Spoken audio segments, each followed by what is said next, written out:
from the CyberHub bunker and studio, you're tuning in to the CyberHub Podcast. And now for your host and CISO, James Azar. All right, good morning, everyone. Happy Monday, June 13th, 2022. How was your weekend? Are you ready for this week? Because a lot is going on in the world of cyber, and we've got a packed show, including the story over Confluence servers being hacked, 8 zero-day vulnerabilities existing in the carrier, which is a critical manufacturer of SCADA and devices. A ransomware tracker. We're going to be talking about Iran and China, and also one key thing: how are all the layoffs across all the vendors going to impact systems? We talk on a little economics and a little business on today's show. Go to cyberhubpodcast.com. Catch the awesome episode I did with Eric Brown on Friday. We talked about business email compromise, CEO fraud, really fun trivia on our website as well, cyberhubpodcast.com. Really cool swag giveaway. Go take our trivia, answer some questions, get some really cool swag while you're at it, courtesy of Noble. All right, folks, let's get into today's show. But before we do that, how could we kick off Monday without our double espresso? My double espresso is here. Beautiful. Awesome masters. What are you drinking this morning? In the comments, don't be shy. Coffee cup cheers. Let's start off with this Confluence story. Had me a little shook this morning, to say the least. So ransomware gangs are now targeting the recently patched and actively exploited RCE vulnerability that's affecting the Confluence server and data center instances for initial access to networks. Soon after active exploitation was reported in the wild, the bug, and there was a patch for it. The proof of concept exploits were leaked offline, and now there's ransomware starting to circle unpatched Confluence servers. Researchers across the entire spectrum now talking about targeted attacks on Confluence servers that are still left unpatched, infect multiple victims on a mass scale systematically by launching ransomware. Targeting is illustrated by a screenshot of the AvosLocker and the control server, where a Confluence campaign has been created by the threat actors, as shown below. You can see some of those countries: Australia, Portugal, Austria, the U.S., Romania, Czech Republic, all within the target of this specific vulnerability. They're doing mass scans. They've already managed to infect multiple organizations. So they're targeting everything and everyone with ransomware. And that's going to be really, really, really significant, since the release of the CVE exploits coincide with the increased number of successful ransomware attacks. This kind of goes to the idea that once we talk about it, once it's out there, once it's a headline, once it's clicked, everyone's scanning, and you can't put off patching. You just can't. It becomes critical. And if you ever wanted to have any proof, organizational, if you're having a hard time getting people within the org to take patching work right away, just take this link, which is in the show notes, and share it, because it just systematically shows from the moment something is publicly known, threat actors start to use it, and you could be next. There's 8 zero-day vulnerabilities that are discovered in the popular industrial control system from carrier. The 8 zero-day vulnerabilities affecting a popular ICS by carrier has been identified and patched. According to researchers, vulnerabilities affecting the S2 Mercury access control panel, which is used to grant physical access to facilities and integrate with more complex building automation deployments.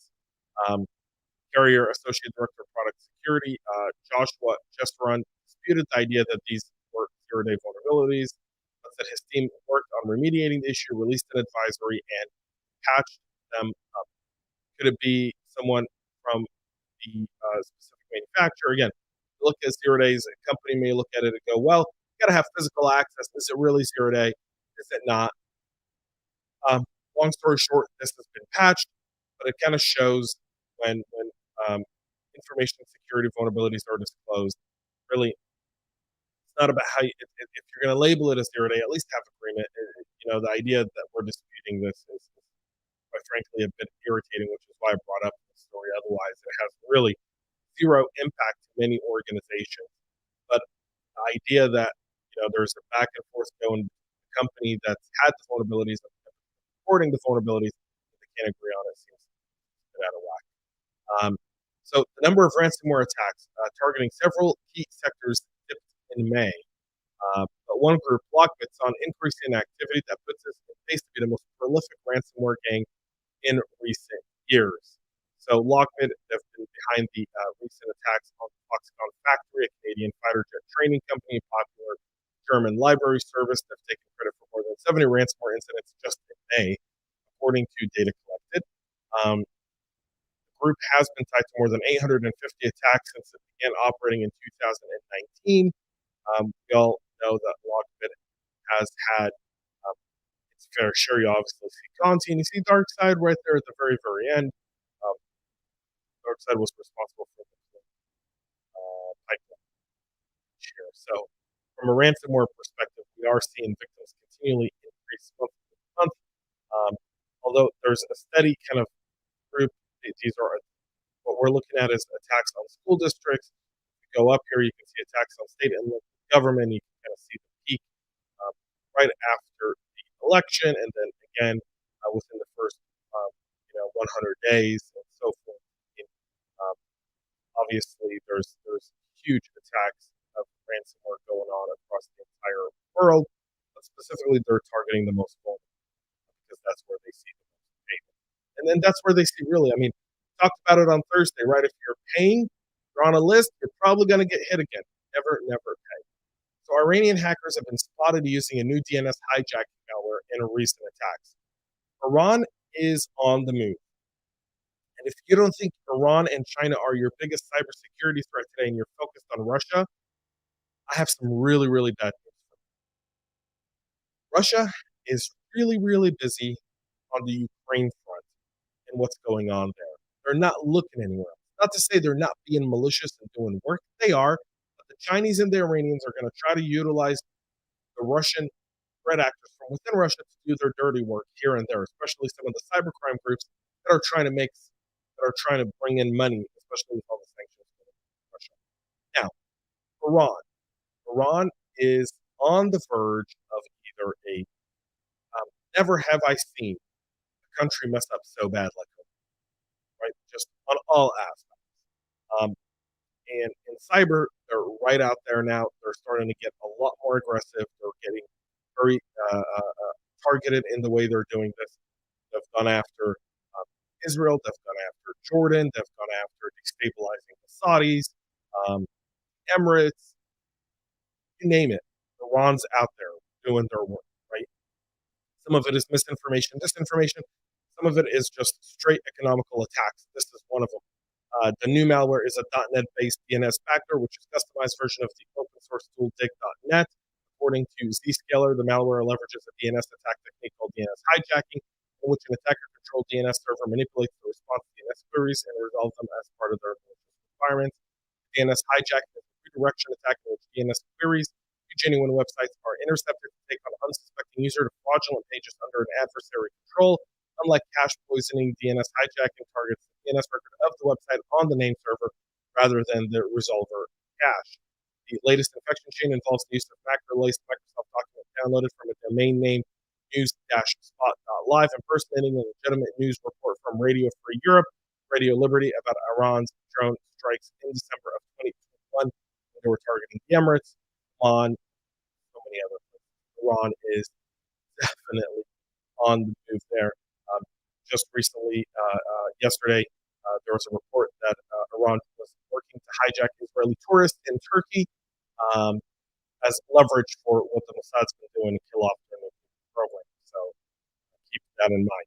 China's hacked U.S. phone networks for years now. This is according to the NSA, FBI, and CISO, which published a security advisory this week detailing the widespread hacking.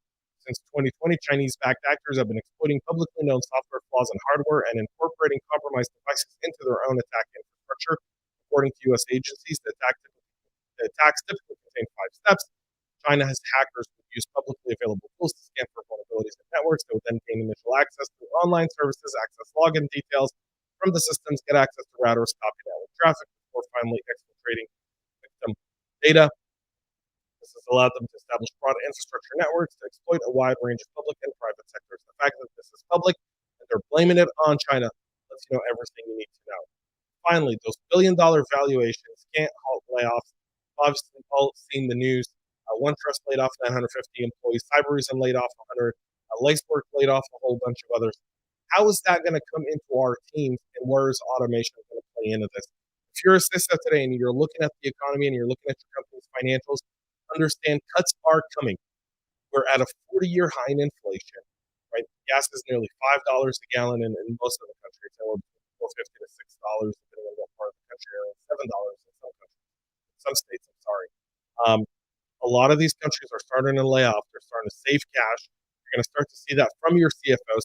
You should be talking to your CFO about the economics of your team and then understanding kind of where the company is going and start to make plans accordingly.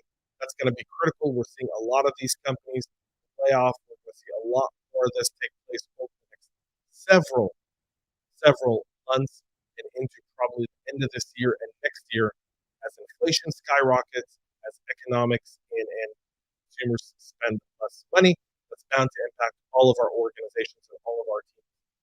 So make sure you're calculating as part of your budget, as part of your decision making, and it's a good time to go in and review the cybersecurity plan and make a decision there.